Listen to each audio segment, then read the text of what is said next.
Bismillahirrahmanirrahim. Assalamu alaikum. My name is Asad Yaqub. My name is Mustain Asad. And I am Ielts examiner and Mustain is Ielts candidate. And I'm going to ask him some questions and he's going to answer.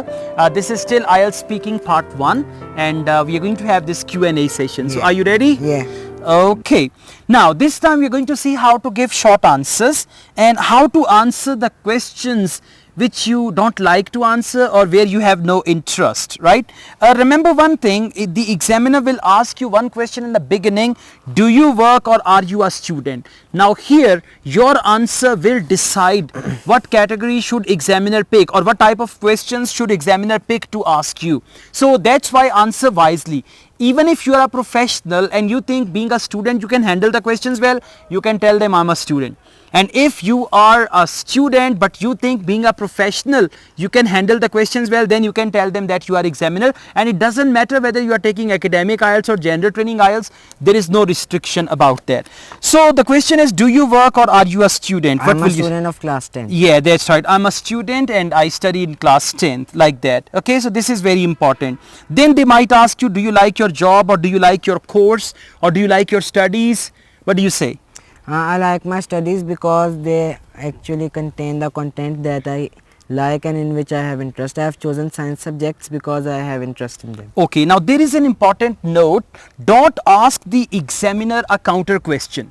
Now for example, the examiner asks you, tell me about your hometown. My hometown in my native country or my hometown over here? What do you mean? So do not ask the examiner any counter question. I mean, they ask you a question about your job or work and you say, do you mean in my country or here in Canada or in England where you take your IELTS test? Okay, so it doesn't matter. Don't worry, if you have a job and study at the same time, you can mention both. I am a student and I'm doing part-time job as well. So you can answer in that way as well. Now, let's see. We've got some questions, and remember part 1 is supposed to be easy. You should give short simple answers and the speaker speaks clearly. Answer the questions directly and don't hesitate before answering. Okay, whatever the answer is, I mean your answer is always right. As long as it is according to question, it is in correct grammar, your answer is absolutely right. Okay, but you're not doing any job, that's why I'm just going to ask you how, I'm going to tell you now how to answer the questions or answering the topics you are not interested in. Now sometimes if they ask you, do you like dancing? You like dancing? Yeah. Okay. So he is interested in dancing. But anyways, if you are not interested in dancing, okay, first let's see how you answer. Do you like dancing? Yeah, I like dancing because it is a good exercise for your body. While dancing, all of your body parts are moved and you sweat quickly. That's why you can burn your fat also while dancing. Okay, so my advice is this, that if they ask you the questions and you are not interested in the topic, so it's a good idea to tell the truth. You can just tell the truth, and it's fine to say that you don't like dancing. You can say, now I don't like dancing because my culture doesn't allow me and it's against the principles of my religion. That's why I don't like dancing. Okay, you should answer like that as well. Okay, has anyone ever taught you how to dance or dance? No one taught me to dance because I just started doing it by myself. Now I am good at dancing. Okay. I didn't take anyone's help. I did it on my own. All right, so let's just do a little. Come on, start. Come on, come on. Come on, come on. It's fine. Move yourself, huh? That's your favorite song. I like to move it. Okay, that's right. So thank you very much, Mustain. So kind of you. Okay, you can stay with me. Still we are here. There are 5 simple rules which I would like to share with you, and these simple rules are going to help you with IELTS speaking. Rule number 1 is keep your answer short, then stop with confidence. Stop with confidence means finish your answer with confidence. For example, the question is, do you like dancing? Yes, of course, I like dancing. It's a very good physical exercise. Whenever I listen to music, I feel like dancing. Whenever we have parties, so I dance there and I enjoy very much. The end. Finish with confidence, okay? It doesn't mean you say, yes, I enjoy dancing and sometimes I dance but or you say, I mean, this is not the confident ending. There should be a confident ending, the last sentence. That is why, therefore, as a result. So you can answer like that. Next is answer the questions using full sentences. Do not answer in short phrases.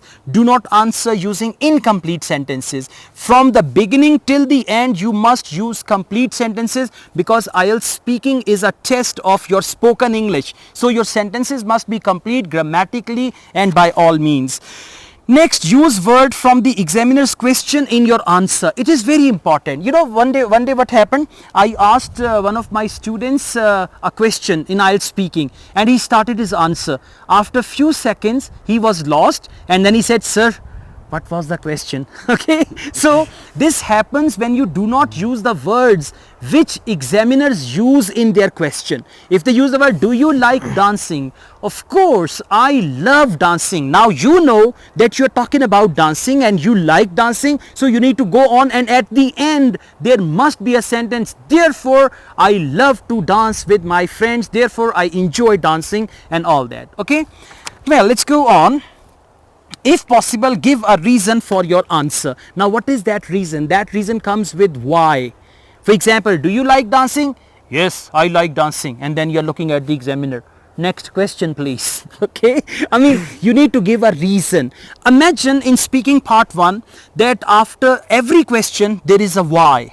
One of my students, once she appeared in IELTS test, and she had her speaking test, and during the speaking test she went on and she was complaining, "Sir, every time examiner was saying why, why," and then she told me that the examiner was asking me so many questions. "Sir, they asked me so many questions, and every time they were saying why," and when that student of mine, when she got her result, do you know what happened? What happened? She said, "Hi." Hi, because her band score was very low. Why? Because she was not giving the reasons. Do you like cooking? Yes, I do. There's a ladybug on our camera. Do you enjoy dancing? Yes, I do. So it's not yes no question test. It's an interview. Try to answer in details and all that. Okay, so you should give a reason, and don't forget to say yes or no when necessary in the beginning of your answer. For example, do you like dancing? Yes, of course, I like dancing. Or, do you enjoy parties? Yes, why not? So you should say yes and then take the further direction. You should say no and then take the further direction, especially when the questions are with do you. Are you a student? Yes, of course, I am a student.